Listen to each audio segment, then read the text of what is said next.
tractor on the front is a 1964 Ford 2000 offset.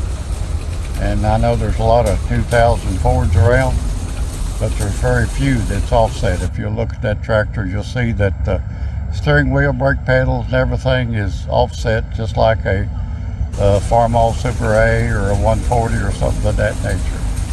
We've had that tractor for about 15 years now, and since it's been restored, it still looks pretty good. It was a feature tractor here at Greenup this weekend, and we're kind of proud of it. There's not many of them around. And the John Deere on the back is a 1958 model 330 that was literally junk when we got it. We beat the pistons out of it with a sledgehammer. The block had to be bored, the head had to be done.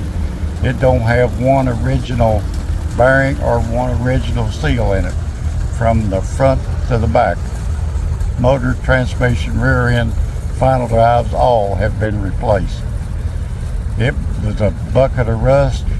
My son, he's the one that put paint on both of these. This John Deere's got base clear coat on it. The front one has got urethane. But this, they've turned out real nice. We've had a lot of compliments on it. We've had pictures of them on cover of Fastline magazine, and we're really proud of them.